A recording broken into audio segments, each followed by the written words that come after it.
성도 여러분 반갑습니다. 2021년 1학기 성막 양육학교 강좌 경이로운 구약, 오늘은 세 번째 강의 시간입니다.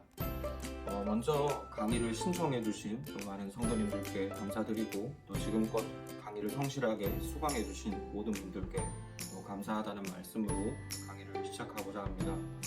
담임 목사님께서 광고를 해주신 이후에 성도님들께서 정말 많이 강의를 신청해 주셨고, 또 강의 조회수도 많이 올라간 상황입니다. 한편으로는 이런 강의에 대한 성원에 감사를 드리고, 또 한편으로는 강의를 잘 준비해야 되겠다는 많은 부담감이 또 생깁니다. 성도님들께서는 제가 이 강의를 아무쪼록 성실하게 잘 준비해서 강의를 보시는 성도님들에게 이 신앙의 유익이 있을 수 있도록 기도해 주시기를 바랍니다. 우리가 지난 시간까지 살펴본 이 강의의 내용이 사실 그렇게 재미있는 내용은 아니었던 것 같습니다. 드라마보다 재미있는 성경 이야기라고 말씀드려놓고 재미없는 이야기를 드린 것 같아서 좀 송구하긴 한데요. 구약 성경을 관통하는 이런 맥락과 신학적인 주제들을 살펴보다 보니 조금 지루했을 수도 있습니다. 하지만 오늘부터는 이제 성경 이야기를 본격적으로 살펴보려고 합니다. 아마 이전보다는 훨씬 더 재미있는 강의가 되지 않을까 생각해 봅니다. 지난 시간에 살펴보았던 내용들을 간단하게 복습하고 오늘 강의에 들어가도록 하겠습니다. 지난 시간에 살펴본 대로 하나님께서는 사람을 당신의 사랑받는 자녀로서 창조하셨다라고 했습니다. 그리고 에덴 동산은 아버지이신 하나님과 그리고 자녀로 창조받은 사람이 함께 머무는 가정의 터라고 했습니다. 그리고 이런 하나님을 아버지로 모신 사람에게는 영원한 안식이 있었다고 했죠. 그리고 이 모든 은혜는 사람이 하나님을 자기 아버지로서 신뢰함으로 누렸다라고 했습니다. 그런데 이 모든 복을 잃어버리는 사건이 발생합니다. 바로 뱀이 아담과 하와의 하나님을 향한 신뢰를 깨트려버린 사건이죠. 뱀은 하나님께 대한 신뢰를 깨트리는 말을 통하여 아담과 하와를 하나님과 단절되게 했습니다. 그리고 이로 인해 아담과 하와는 아버지이신 하나님을 잃었을 뿐만 아니라 아버지의 집인 에덴 동산에서 쫓겨나게 되었고, 또 아버지께서 주시는 안식을 잃어버리게 되었습니다. 하지만 자비하신 하나님은 이런 사람을 불쌍히 여기셨고 이들에게 회복의 언약을 주셨습니다. 아버지께서 다시 택하신 자들에게 아버지 노릇을 해주시겠다는 약속이었죠. 그리고 이 언약을 성취하시기 위해 하나님은 한 사람 아브라함을 택하셨습니다. 그런데 우리가 잘 알고 있는 대로 이 아브라함은 믿음의 조상입니다. 그리고 여기서 이 믿음의 조상이라는 말은 단순하게 아브라함이 믿음에 있어서는 먼저다, 최고다, 이런 의미가 아닙니다. 아브라함이 믿음의 조상이다 라는 말은 믿음으로 하나님의 자녀가 되는 일에 있어서 아브라함이 하나의 기준이 되었다, 모범이 되었다는 의미입니다. 즉, 믿음으로 하나님의 자녀로서 회복되고자 하는 사람은 이 아브라함의 믿음에 대해서 알고 그 믿음을 본받아야 할 필요가 있다는 것입니다. 갈라디아서 3장 7절의 말씀은 아브라함에 대해서 이렇게 이야기하고 있습니다. 그런즉 믿음으로 말미암는 자들은 아브라함의 자손인 줄을 알지어다. 그리고 갈라디아서 3장 26절 말씀은 이 믿음으로 말미암아 하나님의 자녀가 되었다라고 합니다. 제가 아브라함과 같이 하나님을 참되게 믿는 자가 곧 아브라함의 후손이자 하나님의 자녀라는 것이죠. 그래서 이런 믿음의 관점을 통해 구약 성경을 살펴봄에 있어서 이 아브라함의 믿음이 무엇인가에 관해 살펴보는 것은 아주 중요한 일이라고 하겠습니다. 이런 이유로 함께 아브라함에 관하여 자세하게 오늘은 살펴보고자 합니다. 그런데 하나님과 이 아브라함의 만남은 이런 밑도 끝도 없는 황당한 초청으로부터 시작이 됩니다. 창세기 12장 1절입니다. 여호와께서 아브라함에게 이르시되 너는 너의 고향과 친척과 아버지의 집을 떠나 내가 내게 보여줄 땅으로 가라. 바로 앞선 창세기 11장 마지막 부분에서 딱 한 번 아브라함의 이름이 등장합니다. 그것도 족보에 아브라함의 이야기가 한 번 등장합니다. 즉 성경에서 하나님과 아브라함의 첫 이야기는 이 하나님의 황당한 초청으로 시작되는 것이죠. 그렇다면 성경은 왜 하나님과 아브라함의 첫 만남을 이런 당황스러운 초대로부터 시작하고 있을까요? 우리는 이 짧게 설명된 하나님과 아브라함의 첫 만남에서 아버지 노릇해 주시기를 원하는 하나님을 발견해야 합니다. 하나님은 먼저 아브라함을 그의 고향과 친척과 아버지의 집으로부터 격리시키고 계시죠. 쉽게 말해 그의 가족으로부터 가출시키고 계시는 것입니다.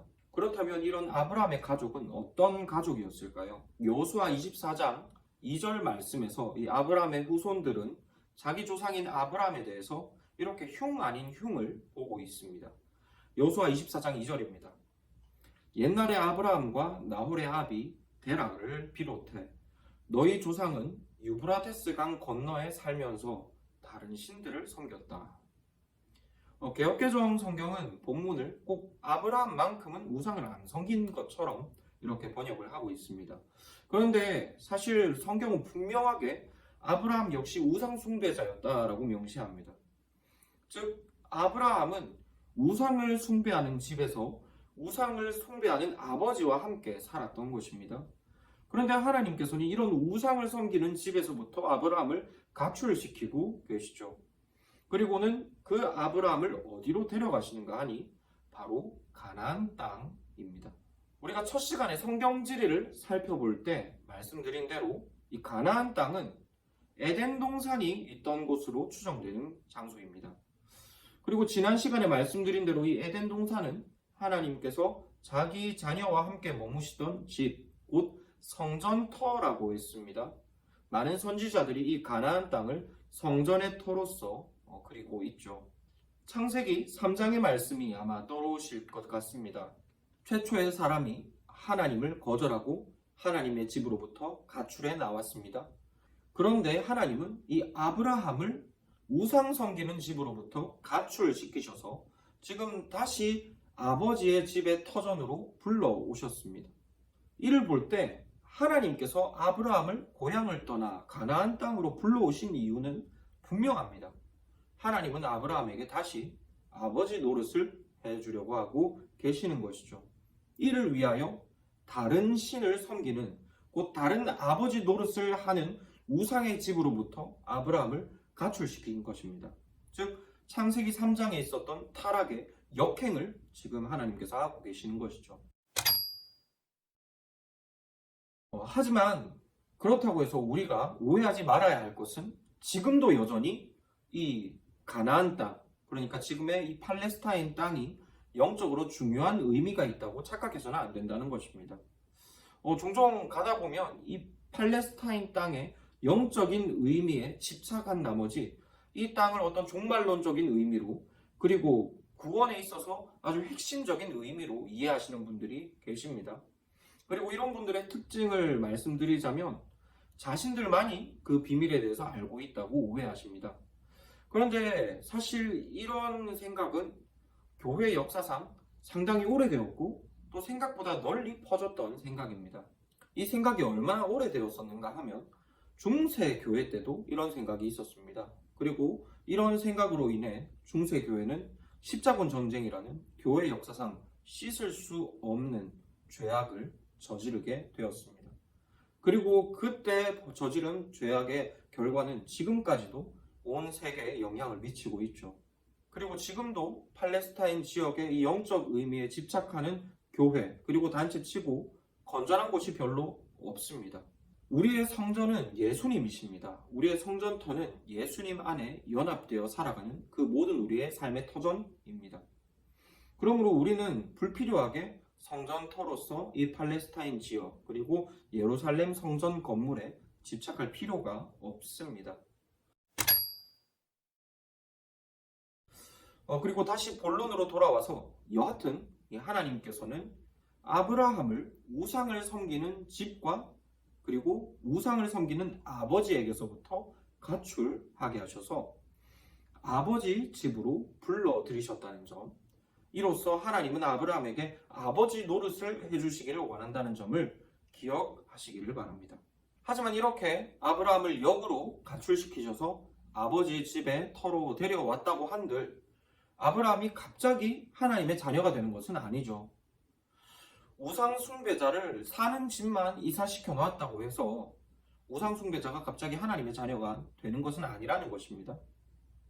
앞서 살펴본 대로 하나님의 아버지 되심을 누리는 방법은 바로 믿음이라고 했습니다. 즉 믿음이 회복되어야 아버지도 있고 아버지 집으로서의 성전도 있고 아버지 품에서 누리는 안식도 있다는 것입니다. 즉 지금부터 하나님께서 아브라함과 하셔야 할 일은 이 아브라함의 믿음을 회복시키시는 일이라는 것이죠. 그런데 지난 시간에 살펴본 것처럼 하나님을 떠난 인간은 스스로 하나님을 향한 신뢰를 회복할 수 없습니다. 왜냐하면 하나님을 떠난 사람은 하나님을 향한 생명을 잃고 죽어버렸기 때문입니다. 영적인 죽음으로 인하여 하나님을 느낄 수 있는 모든 감각이 다 소멸되어 버렸습니다. 하나님을 보아도 본 줄도 모르고 하나님을 느껴도 느낀 줄 모른다는 것입니다. 그렇다면 하나님은 어떻게 이 아브라함에게 자신에 대한 믿음을 회복시켜 주실까요? 우리는 그 답을 신약 성경에서 찾아올 수 있습니다. 로마서 10장 17절의 말씀은 이렇게 우리에게 교훈합니다. 그러므로 믿음은 들음에서 나며 들음은 그리스도의 말씀으로 말미암느니라. 로마서 말씀은 믿음이 그리스도의 말씀을 들음에서 난다라고 합니다. 그리고 여기에서 그리스도의 말씀이란 예수님을 통하여 온전하게 계시된 하나님이 누구이신가에 관한 소식, 그리고 우리에게 무엇을 행하셨는가에 관한 소식이라고 할 수 있습니다. 즉 복음이라는 것입니다.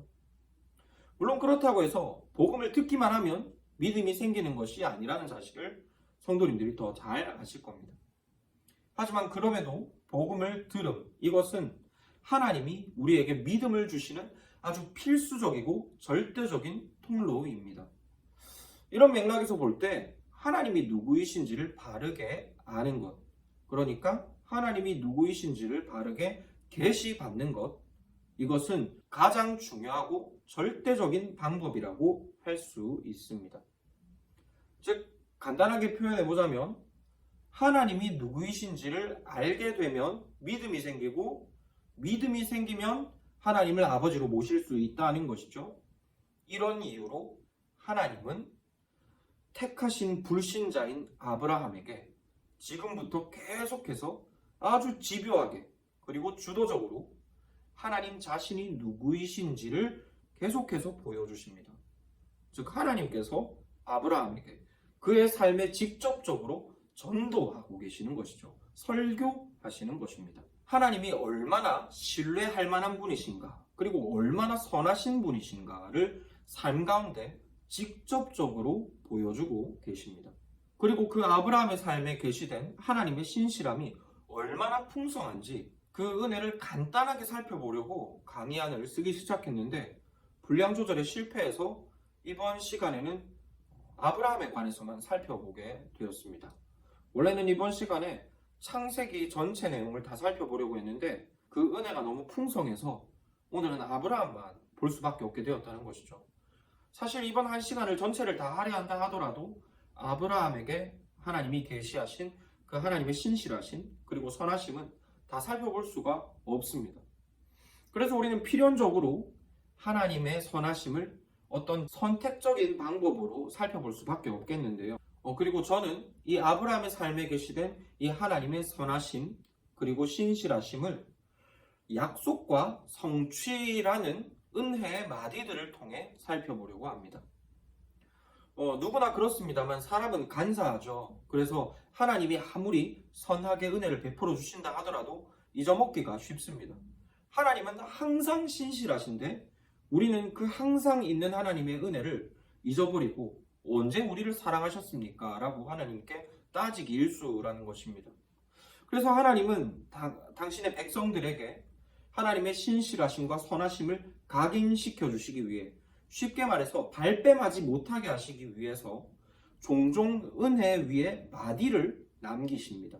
항상 우리의 삶에 은혜가 있지만 그 은혜들 가운데 발뺌할 수 없는 하나님의 그 생색거리를 남기신다는 것이죠.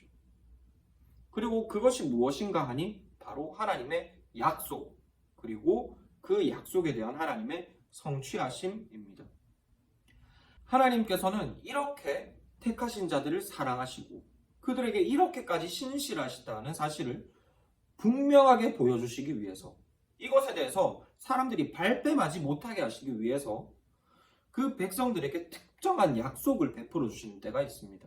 그리고 그 약속을 성취하심으로써 하나님의 자비하심을 나타내는 것이죠. 그래서 성도들은 이 하나님의 선하심과 신실하심을 붙잡을 때 추상적으로 자신의 삶에 허락되었던 어떤 은혜들을 기억할 것이 아니라 하나님께서 자기 백성에게 주셨던 그 구체적인 약속, 그 약속과 그리고 그 약속을 어떻게 지키셨는가에 관하여 하나님을 기억하며 하나님을 붙잡을 수 있는 것입니다. 그리고 하나님은 이 아브라함의 삶에 그런 약속과 성취라는 이런 일종의 은혜의 마디들을 남기셨습니다. 아브라함이 절대로 무시할 수 없는 하나님의 그 은혜의 포인트들을 남겨주셨다는 것이죠. 그리고 이런 하나님께서 아브라함의 삶 가운데 남기신 약속과 성취라는 이 은혜의 마디는 후손에 관한 문제에서 도드라지게 나타납니다. 하나님은 이 아브라함의 약점이라고 할 수 있는 후손의 문제에 관해서 아브라함에게 지속적으로 믿음직하심을 보이셨습니다. 아브라함에게 이 후손과 관련하여 약속들을 주시고 그 약속을 신실하게 이루어 가심으로써 하나님이 어떤 분이신가를 아브라함에게 아주 구체적으로 나타내 보이셨다는 것이죠. 뿐만 아니라 하나님은 이런 후손이라는 문제를 통해 아브라함의 믿음을 확인하시기도 하십니다. 그래서 우리는 이 후손이라는 문제를 둘러싼 이 아브라함의 불신앙의 태도, 그리고 이런 아브라함에게 끊임없이 아버지 노릇을 하시는 하나님의 자기 전도, 그리고 그 계시의 핵심이라고 할 수 있는, 그 전도의 핵심이라고 할 수 있는 약속과 약속의 성취, 이런 키포인트들을 통해서 아브라함의 믿음을 회복해 가시는 하나님의 이야기를 살펴보려고 합니다. 그리고 우리는 이런 아브라함의 불신을 선명하게 보기 위해서는 아브라함을 불러내신 하나님의 약속을 다시 한번 꼼꼼하게 살펴볼 필요가 있습니다. 성경은 아브라함을 향한 하나님의 첫 부르심을 이렇게 말하고 있죠. 그런데 우리 성경으로 보면은 이 의미가 잘 나타나지 않는 것 같습니다. 그래서 제가 나름대로 이 본문의 분위기를 살려서 한번 읽어보도록 하겠습니다. 여호와께서 아브라함에게 이르시되 너는 너의 고향과 친척과 아버지의 집을 떠나 내가 너에게 보여줄 땅으로 가라. 내가 너로 큰 민족을 이루게 하겠다. 그리고 내가 너에게 큰 복을 주겠다. 또 내가 너의 이름을 창대하게 할 것이다. 그러니 너는 복이 될 것이다. 어떤 느낌인지 아시겠습니까? 사실 지금 하나님께서 이 말씀을 통해서 진짜 전하고자 하시는 메시지는 큰 민족도 아니고 복도 아니고 이름이 어떻게 되는 것도 아닙니다. 하나님께서 아브라함에게 정말로 강조하고 싶으신 것은 바로 하나님 자신입니다. 내가 라고 하나님은 계속해서 아브라함에게 말씀하고 계시죠. 즉 하나님은 아브라함에게 이렇게 말씀하시는 것입니다. 내가 너에게 큰 민족을 이루어주고 내가 너에게 복이 되어주겠다. 내가 너에게 창대한 이름이 되어줄 테니 너는 나와 함께 더불어 살아가자. 너는 나를 바라보아라 라고 말씀하고 계시는 것이죠. 그리고 그런 맥락에서 너는 지금껏 가져왔던 너의 소망과 너의 믿을 만한 거리들을 다 버리고 나를 따라와라 라고 말씀하고 계십니다.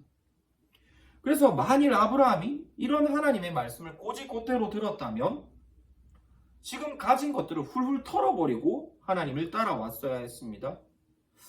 그리고 물론 아브라함이 하나님을 향한 나름대로의 믿음을 가지고 가나안 땅에 왔음을 우리는 의심할 수 없습니다. 사실 지금은 인류 역사상 가장 인권과 치안이 잘 유지되고 있는 시대입니다. 그런데 지금도 우리가 모르는 나라로 이주한다는 것은 쉬운 일이 아니죠. 그런데 아브라함 당시 고향과 친척과 아버지의 집을 떠나 전혀 알지 못하는 땅으로 간다는 것. 이것은 상당한 결단과 또한 믿음이 있어야 가능한 일입니다. 이로 볼 때 아브라함은 하나님에 대한 어느 정도 신뢰를 가지고 하나님을 따라왔음이 분명합니다. 하지만 적어도 자손에 관한 부분에 있어서는 그의 믿음이 순전하지 못했습니다. 왜냐하면 아브라함은 하나님이 큰 민족을 이루어 주시겠다는 그 약속에도 불구하고 자기 조카 롯을 데리고 왔기 때문입니다. 하나님은 분명히 아브라함에게 친척과 아버지의 집을 떠나라고 하셨습니다. 너의 그 어떤 소망의 여지들을 남겨주지 말고 나만 바라보라는 의미였죠. 그래서 하나님께서 요구하신 그 요구를 아브라함이 온전히 순종했더라면 아브라함은 자신의 몸이라고 할 수 있는 이 사라만을 데리고 하나님을 따라왔어야 했을 것입니다. 그런데 이런 아브라함이 자기의 조카인 롯, 고하라고 하기에는 나이가 좀 많죠. 이런 조카 롯을 데리고 지금 가나안 땅으로 들어왔습니다. 나이가 많고 불임이었던 이 아브라함 부부가 가나안 땅으로 이민을 오면서 장성한 조카 롯을 데려왔다? 이것은 뻔한 것입니다. 아브라함에게 있어서 조카 롯은 양자고 곧 노년의 보호자이며 아브라함의 이름을 이어갈 후손이었던 것이죠. 하나님은 내가 너에게 큰 민족을 주겠다. 내가 너에게 보호자가 되어주겠다. 아버지 노릇을 하겠다라고 말씀하셨지만 아브라함은 그래도 이 자손의 문제만큼은 제가 제 방식대로 하겠습니다라고 말한 것입니다. 아브라함은 하나님을 향한 믿음을 가지고 있었지만 결정적으로 이 후손이라는 문제에 있어서는 불신자였던 것이죠. 눈앞에 있는 자신의 조카 롯이 자신의 믿음의 대상이었던 것입니다. 그리고 이런 점에서 보면 이후에 많은 우리 그리스도인들에게 아름답게 비추어졌던 아브라함의 모습이 사실은 하나님을 향한 불신앙과 우상을 향한 집착이었다는 사실을 우리는 알 수 있게 됩니다. 앞서 살펴본 대로 창세기 12장 전반부에서 아브라함은 이 하나님의 부르심을 받고 가나안 땅으로 들어왔습니다. 그런데 곧이어 12장 후반부에 가나안 땅에 기근이 들죠. 그래서 아브라함이 자신의 가족들을 데리고 애굽으로 내려가지 않습니까? 그리고 그곳에서 자신의 목숨을 부지해 보겠다고 아내 사라를 팔아넘깁니다. 그렇지만 하나님의 은혜로 결국 사라도 되찾고 바로에게서부터 큰 선물을 받아 거부가 되어서 가나안 땅으로 돌아오게 되죠. 그런데 이렇게 부자가 된 아브라함에게 곧 이어지는 13장에서 문제가 생깁니다. 바로 가진 가축에 비해서 목초지가 너무 부족하게 되자 롯의 목자들과 아브라함의 목자들이 서로 다투게 된 것이죠. 그리고 아시는 대로 아브라함은 이 조카 롯에게 좋은 땅을 양보합니다. 먼저 네가 좋은 곳을 찾아가라. 나는 다른 곳으로 가겠다라고 이야기를 하죠. 그리고 많은 성도들은 이런 아브라함의 행동을 성도가 보여야 할 자기 희생의 모범이라고 여깁니다. 예수님을 믿으면 아브라함처럼 양보하고 살아야 된다. 이런 의미로 이해하는 것이죠. 그런데 롯이 아브라함에게 어떤 존재인지를 기억하면 이 이야기가 조금 다르게 보입니다. 창세기 13장 8절에서 9절 말씀에서 아브라함은 롯에게 이렇게 이야기를 합니다. 아브라함이 롯에게 이르되 우리는 한 친족이 아니냐. 나나 너나 내 목자나 내 목자나 서로 다투게 하지 말자. 원어를 살펴보면 아브라함은 롯에게 우리는 형제이지 않느냐라고 말하면서 롯에게 양보합니다. 즉 아브라함의 눈에 지금 롯은 벌써 양보나 경쟁의 대상이 아닙니다. 가족입니다. 자식인 것이죠. 어느 부모가 자식이랑 경제적인 다툼이 생겼는데 자식의 것을 자신이 차지하려고 하겠습니까? 당연히 양보합니다. 이처럼 아브라함은 자신의 자식인 롯에게 경제적인 다툼이 생겼을 때 그 모든 권리들을 양보하는 것입니다. 아브라함이 롯을 어떻게 보는가를 이 본문이 우리에게 잘 보여주고 있는 것이죠. 이에 롯은 마치 에덴 동산처럼 살기 좋아 보이는 소돔을 그의 거처로 삼게 됩니다. 이처럼 롯을 향한 아브라함의 배려와 양보는 사실 조카 롯을 향한 아브라함의 집착을 보여주는 것입니다. 하나님의 은혜 베풀어 주심을 온전히 신뢰하지 못하고 조카 롯에게 요즘 말로 질척거리고 있는 것이죠. 그리고 이런 조카 롯을 향한 아브라함의 질척거리는 마음, 곧 우상숭배의 믿음은 14장의 말씀에서도 계속됩니다. 14장 말씀을 보면 전쟁이 일어납니다. 바로 엘람 왕 그돌라오멜과 그 동맹군, 그리고 그들을 대적하는 이 소돔 고모라를 중심으로 한 연합군 사이의 전쟁입니다. 그런데 그 전쟁터가 어디냐 하면 훗날 염해, 그러니까 사해가 있던 자리라고 합니다. 소돔과 고모라가 심판을 받고 훗날 염해가 되죠. 그런데 지금 그곳에 누가 살고 있냐 하면 방금 살펴봤던 롯이 그곳에 살고 있습니다. 롯은 자기 나름대로 살기 좋은 곳을 찾아 거처를 정했는데 이 꽃다운 동산이 하루아침에 전쟁터가 된 것이죠. 그리고 소돔과 고모라 연맹군은 그돌라오멜 왕이 이끄는 연합군에게 패배해서 포로로 끌려갑니다. 그리고 그 틈바구니에 롯도 그돌라오멜 연합군의 포로로 잡혀가게 됩니다. 그런데 이 소식을 들은 아브라함이 집에서 데리고 있는 380명의 사병을 거느리고 그돌라오멜 연합군을 추격하기 시작합니다. 비록 부족국가 수준의 전쟁이었을 것입니다. 하지만 그래도 여러 연합군들 사이의 전쟁입니다. 전쟁 규모가 결코 작다고 할 수 없는 것이죠. 그런데 이런 전쟁에서 승리한 그돌라오멜 왕의 연합군을 일개 개인인 아브라함이 자신의 사병을 이끌고 추격하고 있습니다. 불나방 같은 모습인 것이죠. 그런데 더 웃긴 건 그런 아브라함이 그돌라오멜 연합군을 쳐부수고 조카 롯을 구출해냈다는 것입니다. 물론 하나님의 은혜가 있었을 것입니다. 하지만 이 장면을 보면서 한 영화가 떠올랐습니다. 리암 니슨이 주연으로 출연한 이 테이큰이라는 영화죠. 자기 딸이 인신매매 조직에게 납치되었는데 아버지이고 미국 정부의 비밀 요원이었던 리암 니슨이 혼자 이 범죄 조직을 소탕한다는 내용입니다. 아브라함의 모습이 그런 느낌인 것이죠.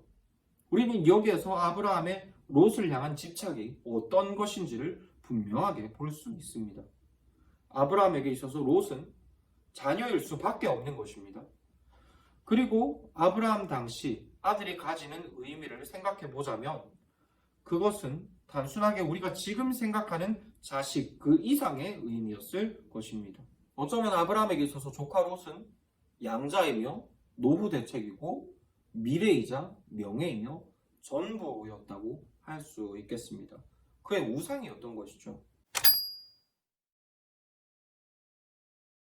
그런데 하나님은 이런 아브라함의 조카 롯을 향한 집착을 자신에게로 옮겨오고 계십니다. 이를 위해 계속해서 자신이 얼마나 신실하고 선하신지를 전하고 계시죠. 복음을 전하고 계시는 것입니다. 또 그 은혜의 매듭으로서, 은혜의 포인트로서 하나님은 아브라함에게 이런 약속들을 주시죠. 창세기 13장에서 조카 롯이 소돔으로 떠난 이후 하나님은 공허하게 있는 아브라함에게 오셔서 이런 약속을 주십니다. 창세기 13장 14절로 17절의 말씀입니다. 롯이 아브라함을 떠난 후에 여호와께서 아브라함에게 이르시되 너는 눈을 들어 너 있는 곳에서 북쪽과 남쪽 그리고 동쪽과 서쪽을 바라보라. 보이는 땅을 내가 너와 내 자손에게 주리니 영원히 이르리라. 내가 내 자손이 땅의 티끌같이 하리니 사람이 땅의 티끌을 능히 셀 수 있을진데 내 자손도 세리라. 너는 일어나 그 땅을 종과 횡으로 두루다녀 보라. 그것을 내게 주리라. 물론 아브라함의 자의적인 선택은 아니었습니다만 하나님의 인도하심 안에 롯은 좋은 땅을 찾아 아브라함을 떠났습니다. 그리고 롯이 아브라함을 떠난 이후에 하나님은 아브라함에게 찾아오셔서 이 약속을 주고 계십니다. 물론 아브라함이 가나안 땅에 머물렀다라고 성경은 기록하고 있기는 합니다. 하지만 성경 전체적인 문맥을 살펴보면 욥이 땅을 취했다는 표현이 계속 거듭해서 반복되고 있습니다. 하지만 아브라함이 어떤 땅을 취했다, 얻었다는 이야기는 거의 나오고 있지 않죠. 말씀의 분위기를 살펴보면 지금 아브라함은 조카 롯과 함께 땅을 얻을 기회를 잃어버린 것입니다. 그런데 하나님께서 그런 아브라함에게 나타나셔서 내가 너에게 땅을 주고 자손을 주겠다라고 약속하고 계신 것이죠. 하나님께서는 내가 너에게 주겠다라는 똑같은 약속을 14절, 17절에서 똑같이 반복하고 계십니다. 뿐만 아니라 내가 너의 자손을 심히 번성하게 하겠다는 약속으로 이 유업을 이어받을 자손에 대한 약속도 주십니다. 그리고 여기에서 가장 도드러지게 강조되는 부분이 있다면 또한 이 약속을 주시는 이로써 하나님 자신이죠. 앞서 살펴본 대로 여기에서도 모든 약속의 주체는 하나님이십니다. 내가 주겠다, 내가 번성하게 하겠다, 내가 주겠다라고 반복적으로 자기 자신을 드러내고 계십니다. 내가 바라보고 있는 너의 후손도, 그리고 너희가 바라보고 있는 그 땅도 너의 신뢰의 대상이 아니라 바로 말하고 있는 여호와 하나님 그 자신이 신뢰의 대상이며 그에게 아버지 노릇을 해주실 수 있는 유일한 분임을 하나님께서는 전하고 계시는 것이죠. 내가 너에게 복이 되어주기로 약속했으니 이 약속에 내가 신실한가 아닌가를 확인하여 보라. 이로써 누가 너의 구원자며 아버지이신가를 생각해 보라 라고 아브라함에게 말씀하고 계시는 것입니다. 그리고 이런 하나님의 자기 계시는 조카 롯을 그돌라오멜 연합군에게서 구출해온 직후 이 아브라함에게 더욱 분명하게 나타나고 있습니다. 창세기 15장 1절 말씀에서 하나님은 그돌라오멜 연합군을 격파하고 오는 이 아브라함에게 이렇게 말씀하십니다. 창세기 15장 1절 말씀입니다. 이후에 여호와의 말씀이 이상 중에 아브라함에게 임하여 가라사대 아브라함아 두려워 말라 나는 너의 방패요 너의 지극히 큰 상급이니라. 자기 조카 롯을 구출해온 아브라함에게 갑자기 하나님은 두려워하지 말라고 하십니다. 그러면서 하나님이 아브라함의 방패고 상급이 된다고 말씀하시죠. 그런데 아브라함이 하나님께 대답하는 태도가 별로 공손하지 않아 보입니다. 2절로 3절의 말씀입니다. 아브라함이 가로되 주 여호와여 무엇을 내게 주시라 하시나이까 나는 무자하오니 나의 상속자는 이 다메섹 엘리에셀이니이다. 아브라함이 또 가로되 주께서 내게 씨를 아니 주셨으니 내 집에서 길리운 자가 나의 후사가 될 것이니이다. 누가 봐도 이건 싸우자는 거죠. 아브라함이 심통이 난 겁니다. 왜냐하면 아브라함은 그돌라오멜 연합군과의 무모한 전쟁을 치르고 승리했지만 사실 이 전쟁을 통해 얻은 것이 하나도 없기 때문입니다. 그가 전쟁에 참전한 이유는 조카 롯 때문이죠. 그런데 벌써 그는 남이 되었습니다. 그를 아끼는 정으로 인해서 그를 구출하려고 했을 뿐이지 그는 벌써 자신을 떠난 집 나간 자식에 불과합니다. 그리고 애초에 전리품이 이 전쟁의 목적이 아니었기 때문에 이 아브라함은 그돌라오멜에게 취했던 전리품들을 모두 원래 주인들에게 돌려주었습니다. 아브라함은 이 큰 전쟁을 치렀지만 사실상 빈손으로 돌아온 것입니다. 그리고 이렇게 아브라함이 속상한 이유의 핵심은 바로 자식이 없다는 점입니다. 자식이 없는데 이 모든 복이 무슨 소용이냐는 것이죠. 아브라함은 다메섹 사람 엘리에셀이 자기 상속자가 될 것입니다 라고 말하기는 합니다만 아마 이것은 어떤 비꼬는 의미로 우리가 이해할 수 있을 것입니다. 자포자기의 의미로서 하나님께 한 투정인 것이죠. 지금껏 자식처럼 돌보았던 롯도 남이 되었고 피부치라고는 아무도 없는데 제가 뭘 도대체 어떻게 하겠습니까? 저 엘리에셀이나 잘 키워서 자식 노릇하게 해야 되겠습니다 라고 하나님께 신세를 한탄한 것입니다. 그리고 하나님께서는 이런 아브라함에게 또 한 번 약속을 주심으로 자신의 믿음직하심을 나타내십니다. 은혜의 마디를 또한 허락하시는 것이죠. 하나님은 이 도무지 육신의 자손을 소망할 수 없는 아브라함에게 사람이 할 수 없는 약속을 주십니다. 아브라함에게 내 몸에서 날 자가 내 후사가 될 것이다 라고 약속해 주신 것이죠. 즉 사람으로서는 도무지 기대할 수 없는 그 일을 하나님께서 이루어 주시겠다라고 하셨습니다. 이로써 하나님의 전능하심이 얼마나 믿음직한 것인가, 얼마나 하나님이 약속 지키심에 있어서 전능하신가를 나타내려고 하시는 것이죠. 그리고 이어지는 말씀을 보면 어찌되었든 아브라함은 그 하나님의 약속을 믿음으로 받아들이기는 합니다. 하지만 그럼에도 불구하고 아브라함의 믿음은 여전히 하나님을 순전하게 향하는 것이 아니라 변두리를 향하고 있습니다. 하나님을 신뢰한다기보다 자신의 몸에서 날 자식 그 자체에 집착하고 있는 것이죠. 그래서 그는 하나님의 도우심을 기다리는 것이 아니라 여종 하갈을 첩으로 들여서 그에게서 이스마엘을 얻습니다. 뿐만 아니라 창세기 20장에서는 그랄 왕 아비멜렉에게 자기의 아내 사라를 팔아넘기기도 합니다. 하나님께서 이 사라와의 온전한 관계 안에서 자녀를 주시리라고 믿지 못하는 것입니다. 하나님이 약속을 지키심에 있어서 전능하시지 못하다라고 생각하는 것이죠. 이처럼 아브라함은 처음부터 불신자였고 하나님의 약속을 신뢰함으로 그분을 따라 나서기는 했지만 그 믿음이 정확하게 하나님 자신을 향하고 있지는 않았습니다. 하나님 자신이라기보다 하나님께서 주실 어떤 대안에 초점이 맞추어져 있었던 것이죠. 그리고 하나님은 그때마다 인내와 사랑으로 아브라함을 향해 복음을 전하셨고 때를 따라 약속이라는 그 신실하심의 마디들을 허락하셨습니다. 이로써 아브라함으로 하여금 어떤 것을 믿는 것이 아니라 하나님 그 자신을 믿도록 그의 믿음을 일으켜 가시는 것이죠. 그리고 그 믿음을 통해 하나님은 아브라함에게 아버지 노릇을 해주고 싶으셨던 것입니다. 이를 위해 하나님은 아브라함의 평생이라는 시간에 걸쳐 자기를 아브라함에게 계시하셨고 그리고 이 계시의 말씀으로써 아브라함의 믿음을 재창조하셨습니다. 그리고 언약의 한 부분을 성취하심으로 그의 믿음을 온전하게 하십니다. 곧 완전한 불임 부부였던 이 100세의 아브라함과 사라 부부 사이에서 이삭을 얻게 하신 것이죠. 하나님의 약속들이 진짜였다는 사실이 증명된 것입니다. 하나님께서 믿을 만하신 분이라는 그 사실이 절대로 무시될 수 없도록 약속과 성취라는 마디를 통해 증명되어진 것이죠. 그리고 이로써 아브라함에게는 믿음이 생겨났습니다.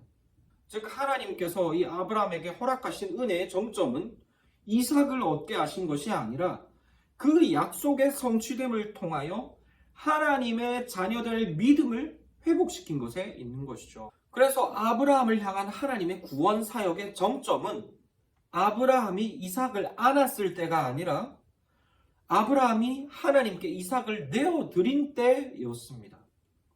우리가 잘 알고 있는 것처럼 하나님은 인신제사를 받으시는 분이 아니십니다.